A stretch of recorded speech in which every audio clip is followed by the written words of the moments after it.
Hey guys, we're live. What's up? This is La Pod Gods. I'm Primetime Poulton. With me, main event Phil McNulty. Phil, what's going on? Not much. Getting ready to talk about a lot of wrestling. It feels like every week we come on here and we're talking about, oh, this happened in wrestling, this happened in wrestling. So much so that I don't even know what happened with the draft. I just see crazy people flipping out over it. I have not seen Monday Night Raw, but I have seen Impact. Yeah, me too. I tried to watch Raw, and I made it maybe through the first hour of it, and it just doesn't hold my interest. I don't know, a draft in front of no one, and I don't know. I Thunderdome I think seemed cool, but Mhm. I don't know. It I still lacks an audience. I think the fact that once again we get Stephanie McMahon, holier than thou Stephanie in here, being bigger than she thinks she's bigger than she really is, and that really annoys me as a fan. It's not like good heat, because she's always flipping back and forth. It's sort of like cringe, turn off my TV heat at this point with Stephanie McMahon, unless she's getting put through a table or anything drastic or getting beaten up by like one of the other females. It doesn't pique my interest, especially, and I feel like because I did watch SmackDown, and I feel like it cut the momentum of SmackDown off right at the knees. Yeah.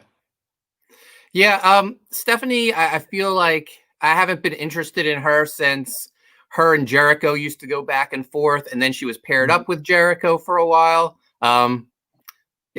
Your boy.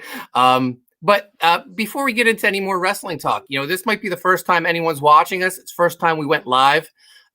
So, Phil, for people who might not know, why don't you tell people a little about yourself? You're a comic book creator. Yeah, comic book creator, comic book artist. I've done a cover for Batman, did a cover for the X-Men, worked on William Shatner's comic book series, Manowar. I also worked for Kevin Smith as an animator for his cartoon show for 2 years. And now I've taken my love of creating comics and creating art and now do it by teaching the kids. So I'm an art teacher now just because I fell in love with doing it over the years. So now I'm comic book creator, teacher, and avid wrestling fan.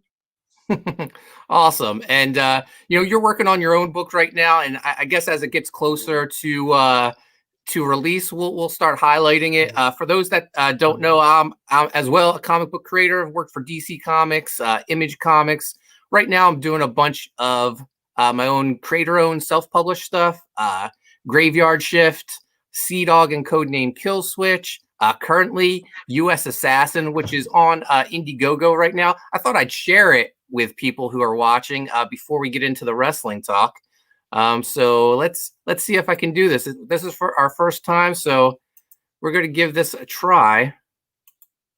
And there we What I go. like about this, what I like about this is we can see each other and we're right next to each other, so we can honestly feel like I feel like I'm already talking to you more in person than how we've been doing flipping back and forth with the camera Yeah.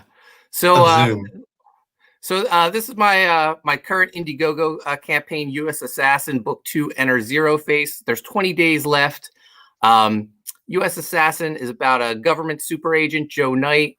Uh, this volume picks up with him. He finds himself in the basement of a building, and kind of like Bruce Lee's Game of Death, the raid, he has to fight his way out of there. Every level's a new threat for him. There's plenty of great perks. Our featured perk is $75, and you get the book 1 reprint. That's a Spider-Man homage cover for the reprint. Book 2 and a sketch from artist Mike McMahon.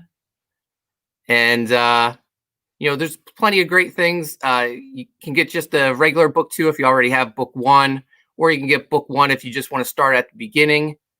We have some variant covers, one by Kevin Sharp and a wraparound cover by Cedric Nakon, which these aren't colored yet, but when they are, they'll look awesome.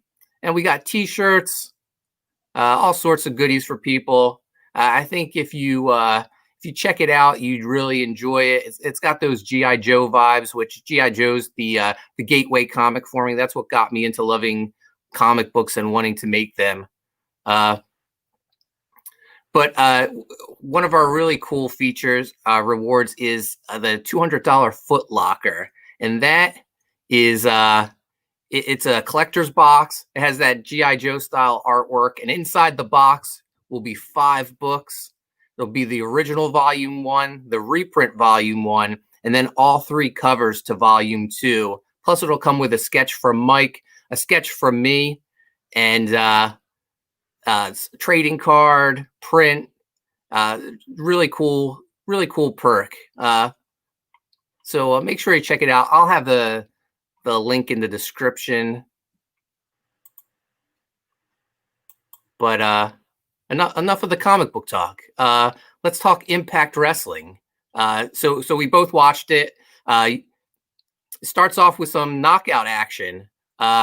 We've been a little hard on the knockouts in the past, but I feel like this was probably their best night. It started off with a tag team match. We got Taya and Rosemary against Jessica Havoc and Nevaeh against Tasha Steelz and Kiera Hogan. Rosemary and Taya Valkyrie got the win. Phil, what'd you think of the match? Taya Valkyrie is a star as always. Rosemary was fantastic. Kiera Hogan's a really good worker. I like Kiera Hogan. I think Tasha Steelz is the star of that act. I think her selling and storytelling is so good. Her attitude, I think she's fantastic. Jessica Havoc absolutely ruled in this match. I think Nevaeh is still trying to.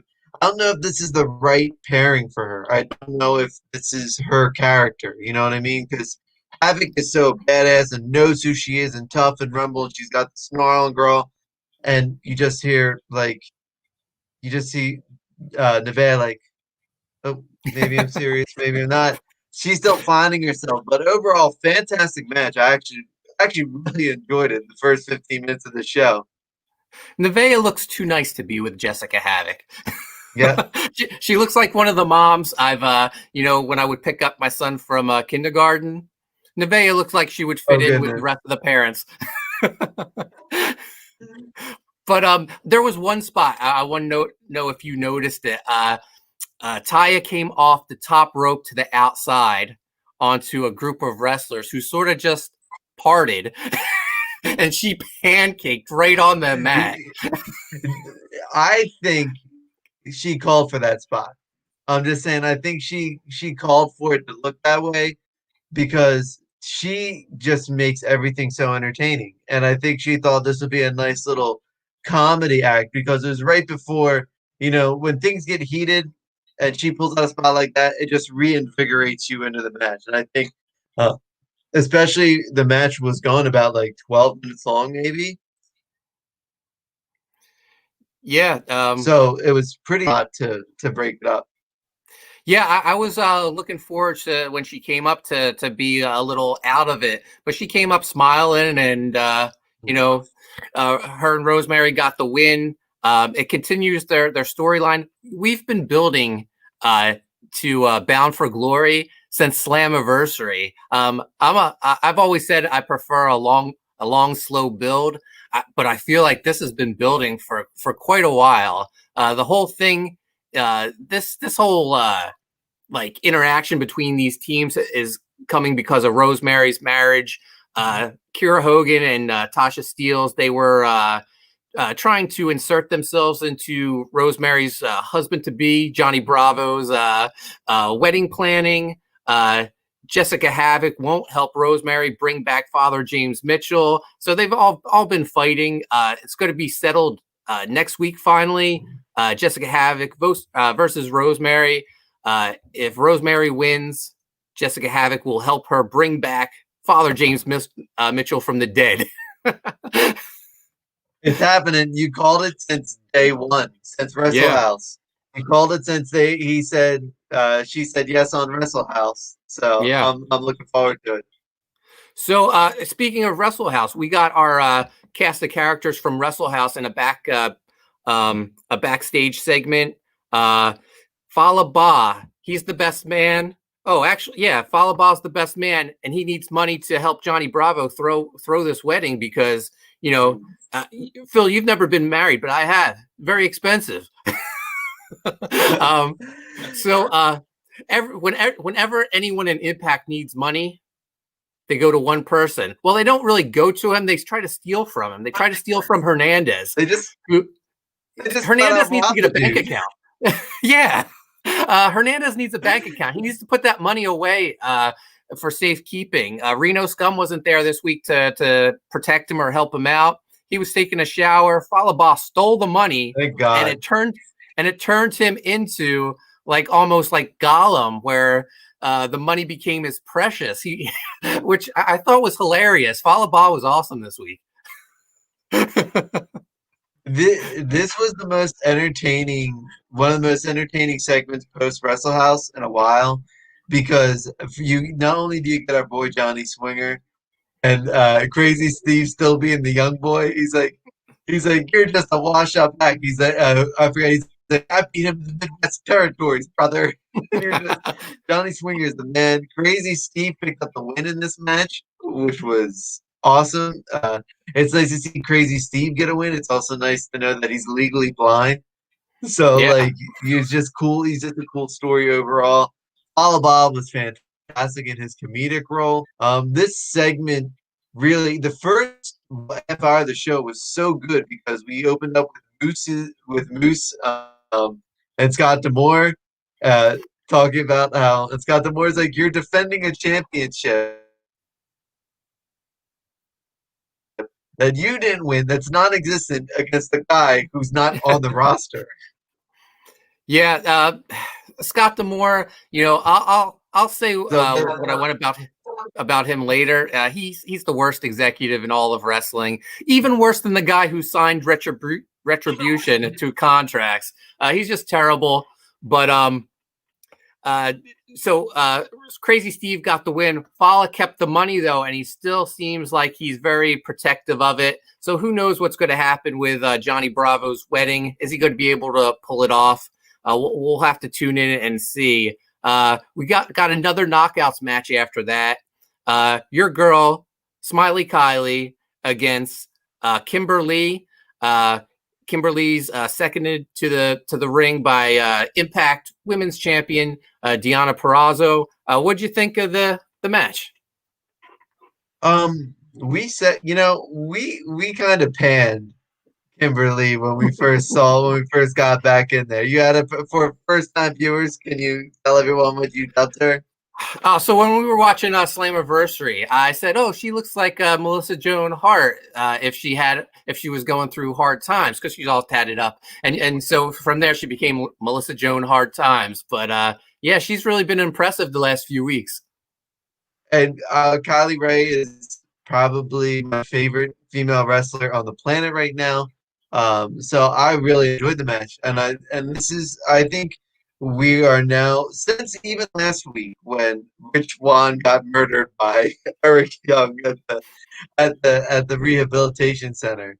Like we said, Impact sort of hasn't been as good as it was from start to finish. I think this episode was good storytelling, good matches, and this was one of the standout matches. I just love Kylie Rae's in-ring work. Yeah, and Kylie's been showing a lot of fire the last couple of weeks, a darker side to her. I wonder if Susie's having any effect on her. I think it's going to end up being, I think she'll beat Deonna Purrazzo, and I think it will lead to Kylie Rae's first sort of feud post Deonna Purrazzo with Sue Young, not Susie. And I think that'll be a story.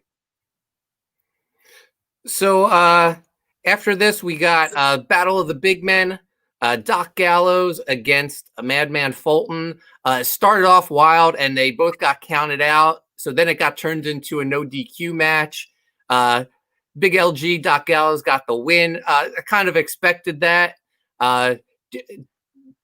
They're all the Good Brothers, Ace Austin and Madman Fulton.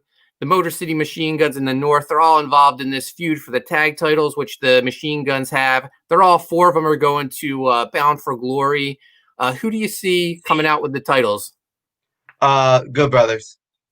And Yeah, I don't think the guns will get pinned.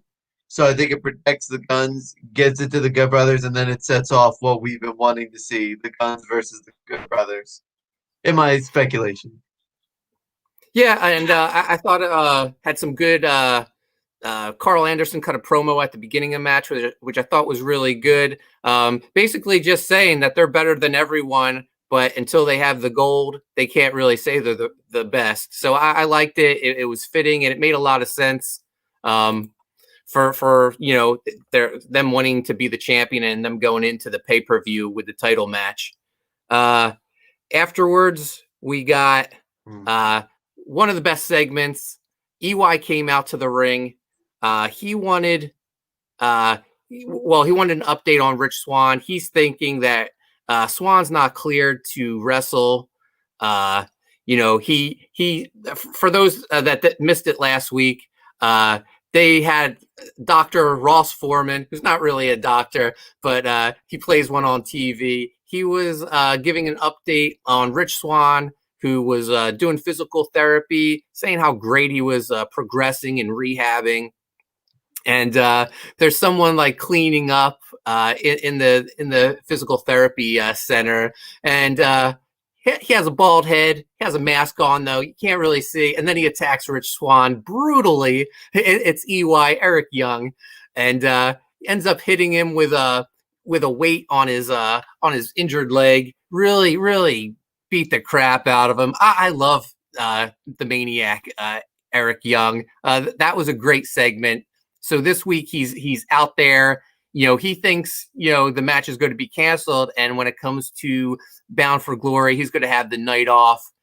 So he's waiting for Scott D'Amore to come out. Scott D'Amore, the absolute worst executive there is in all of professional wrestling. Oh, I jumped ahead. There was actually another Scott D'Amore moment because we completely forgot the. Yeah, I was waiting for. I thought you were just gonna. Yeah, let's just. I thought you were just gonna combine it all in one shot. This is the Scott let's D'Amore do it. Marvel Executive Minute. Okay, so before EY demolishes Scott D'Amore, we're going to rewind a little bit. We have Heath and Rhino backstage. Rhino pulled some strings, and they're going to be in the Call Your Shot Gauntlet match. Basically a Royal Rumble. But if either of them win, Heath gets the contract that he asked for. So he's super excited, and Rhino tells him to suit up because they have a match. Which we do the LaPod Gods Fantasy League. I pulled Heath and Rhino because I was like, Heath doesn't have a contract yet. There's no way he's going to wrestle. I'm shooting myself in the foot because they were on my active roster. And then I was like, oh, wait, I want to take them off. But anyway, Heath goes to the locker room. Scott D'Amore comes out of his office and he tells Rhino what a good friend he is. And then he was like, you got to tell him the other stipulation. And Rhino's like, no, he doesn't need to know. He has enough to worry about. But if they don't win, Rhino loses his job too. That's just another like awful thing that Scott D'Amore's doing. Like Rhino's just trying to help his friend, but Scott D'Amore was like, oh, you want to help your friend so bad? Well, if he doesn't win and you don't win, then you lost your job too. Meanwhile, we'll give out contracts to Reno Scum, the Rascals, the whole X division, which is made up of losers. Wait a second, that was so good. So think about it. This is what made this episode so good. We didn't have the two worst things we've been talking about: the Rascals and the X Division. Yeah, and it just shows you when those were the focus the past couple weeks. I didn't see this thing. I didn't see Rohit chased by losers. It was fantastic. Yeah. This was a great episode, and you're right. Oh, we didn't see either of those things. So.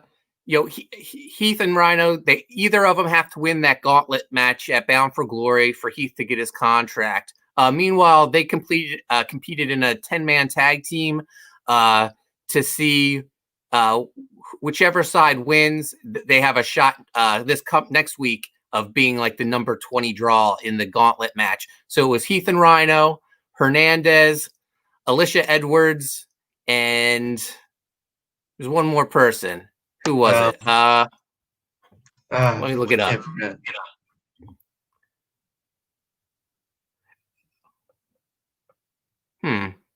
Oh, it was Jake, cousin Jake. Oh yeah, that's right. That's right, Diener. And they went against our man Johnny Swinger, Cody Diener, Tennille Dashwood, Brian Myers, and Tommy Dreamer. And I want to say last week, Brian Myers, he lost his match against Tommy Dreamer, but I thought it was so well done with him snapping and, just he kept caning Tommy Dreamer. I have a feeling this feud's I'm going to do a little fantasy booking, Phil. You got it. Their feud's going to continue. And in the blow-off match, Brian Myers is going to win, but he's not going to be satisfied with the win. He's going to keep beating Tommy Dreamer over and over. And then someone's going to come out to stop him. And who's it going to be? Do you want to guess? Matt Cardona. Exactly, Matt Cardona.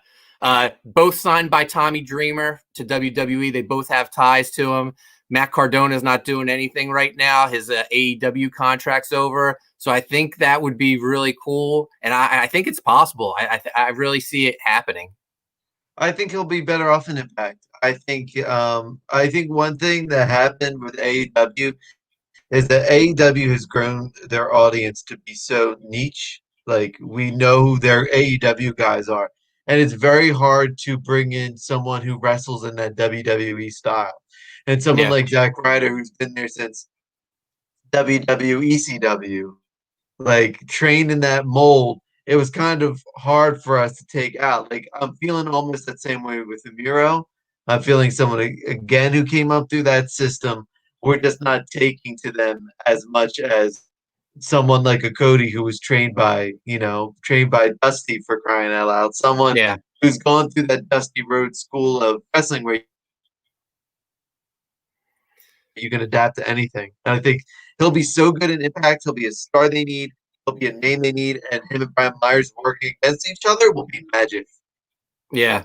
Yeah. So fingers crossed that happens. So the 10-man tag team match, Heath and Rhino, their team gets the victory. Heath gets the pin. So next week, the 5 of them are going to compete to see who gets the number 20 draw. It should be interesting. I would think it's going to be either Heath or Rhino who gets the 20 because there's no real story in Hernandez getting it or Cousin Jake or Alicia getting it. The 3 of them really don't have storylines. Hernandez is just a tool that a device they use when someone needs money. And I will give to you my pick on the winner of the gauntlet after we finish our last segment, because I think it's going to be all tied together. Okay. So now we'll fast forward to EY and Scott D'Amore in the ring. EY's just, laying into Scott D'Amore saying, tell him that Rich Swann can't compete. And, Scott D'Amore says Dr. Ross Foreman has advised him that his injuries are serious, but he's an exceptional athlete and he will be there to compete at Bound for Glory. EY flips out. He starts beating up Scott D'Amore, and it just warmed my heart because Scott D'Amore is just the worst person around. No one does beatdowns better than Eric Young. He was right. He said that if the WWE didn't know what to do with me, then clearly they were like a bunch of idiots, right? Yeah. This is what you did with him. Why didn't you had this world-class maniac on your roster, and he automatically comes in and he makes an incredible story. He's gonna put Rich Swann over, and he's gonna get the storyline over by the grace of God himself. So Rich Swann comes out, makes the save on Scott D'Amore. EY is furious. Just the sight of Rich Swann disgusts him. EY is the best. Like when he's angry, he is just like he yells and he doesn't it doesn't even matter what he says. He'll just yell no, but it's so awesome. He really pulls off the world-class maniac. We said it. Impact Heavyweight Champion Rich Swann is coming. It's just time for us to accept it. Yeah. Would you ever have thought that? No, no, I would, but Eric Young is doing such a great job of he's doing such a good job of getting Rich Swann over that I want to see Rich Swann win because of the miraculous work of Eric Young. Yeah. So, final segment of the night. Moose is still on the hunt for his TNA title. he he finds EC3. They're on a bridge, I believe. Mhm. And EC3, he wants this epic fight, and they start brawling, and EC3 sort of makes easy work of him at first. And Mhm. he even like kind of like gloats in Moose's face, and it really lights a fire under Moose, and Moose turns into a madman, and he just Mhm. pummels EC3 into a bloody mess. So much so I wrote this down. When they brawled, right, and Moose struck the rail, EC3 said, I wanted so much to have the fight of my life for this, right? It would be so funny if it wasn't so sad. And Moose just let go. And busting EC3 open, and we're I know 32 minutes from now, AEW is going to come on. They are going to have to do something within those 2 hours to beat this segment in this week in wrestling because the WWE is still going to be dealing with the fallout of their draft as it, finally starts up next week.